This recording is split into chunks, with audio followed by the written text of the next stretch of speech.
Dans la vie, il y a des machines qu'on contrôle et des machines qu'on ne contrôle pas. Rien ne peut augmenter les chances de gagner. C'est toujours le hasard qui décide. Visitez le jeu doit rester un jeu.com.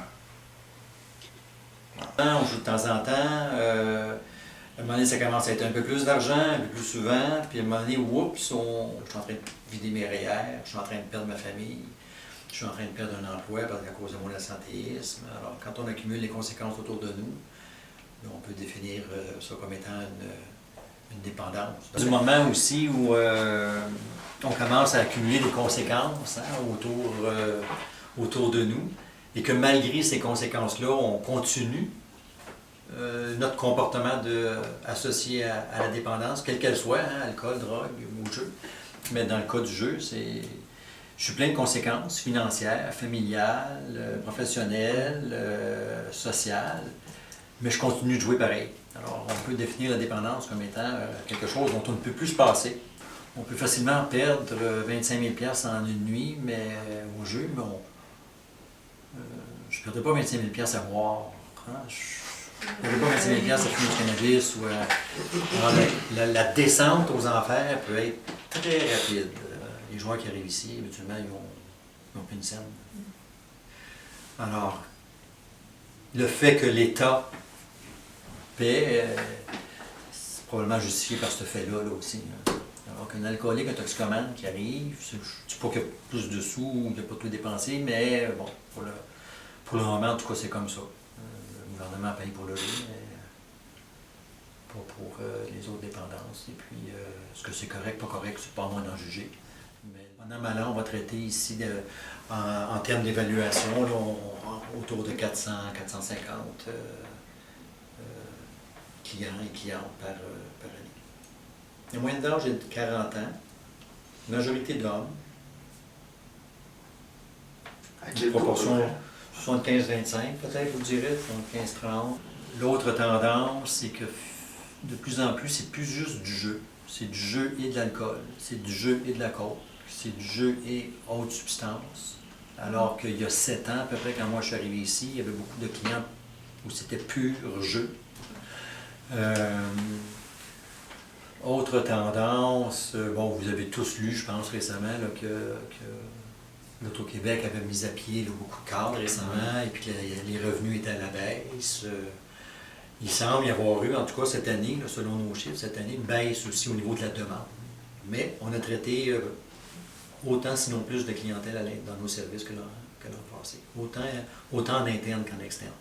La sensibilité à la problématique du jeu va devenir de plus en plus élevée avec la génération qui pousse. Là. Maintenant, moi, ce que j'observe, c'est quand je vois un jeune de 18-19 ans arriver ici avec un problème de jeu, moi, ça m'inquiète.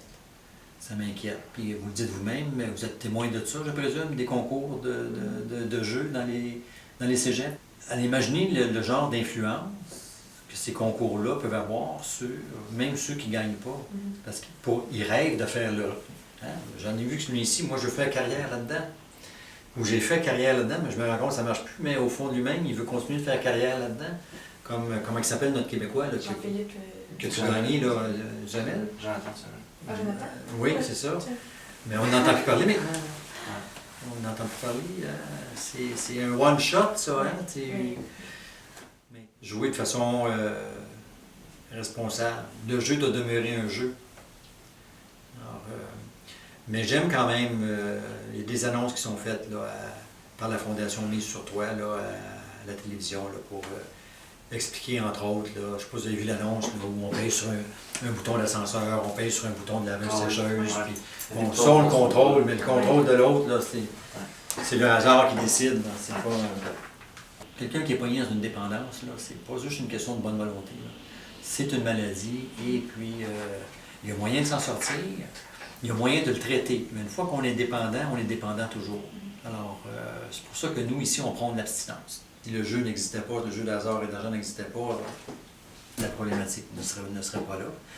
Maintenant, l'Auto-Québec est une partie prenante, la famille est une partie prenante, la société est une partie prenante, le travail est une partie prenante dans le cadre des programmes d'aide aux employés aussi.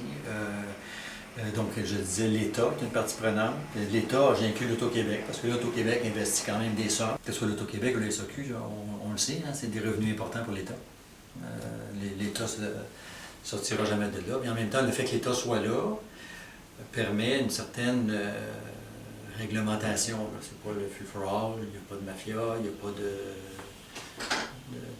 contrebande, quoi qu'elle existe peut-être quand même au niveau du jeu.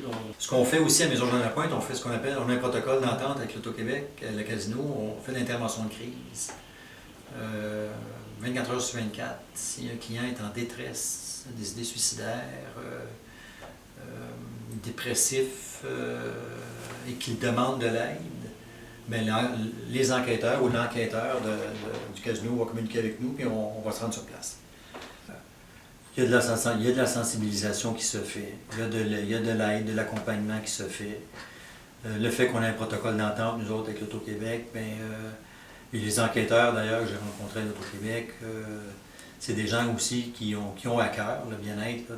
C'est quand ils voient quelqu'un en détresse, ils et elles sont là pour l'aider, l'assister, l'appuyer, communiquer avec nous aux besoins.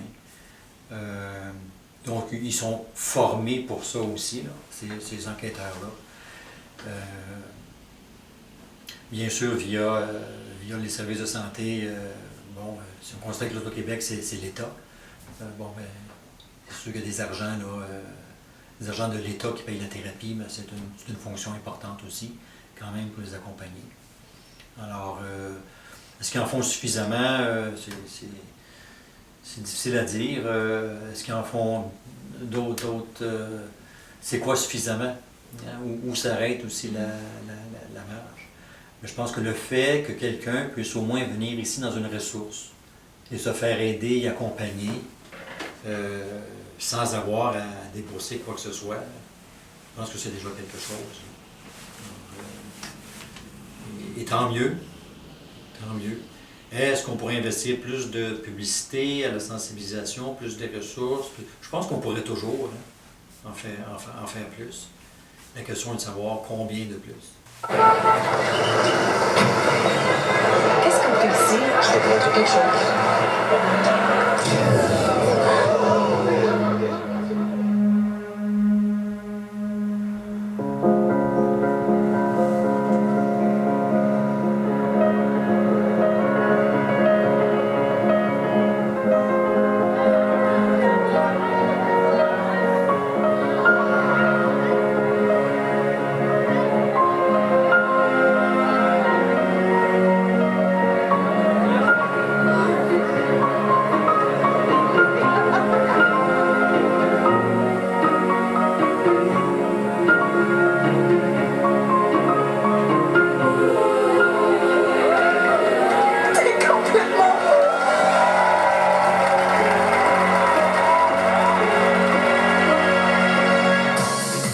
L'Automax, réalisez vos rêves les plus fous.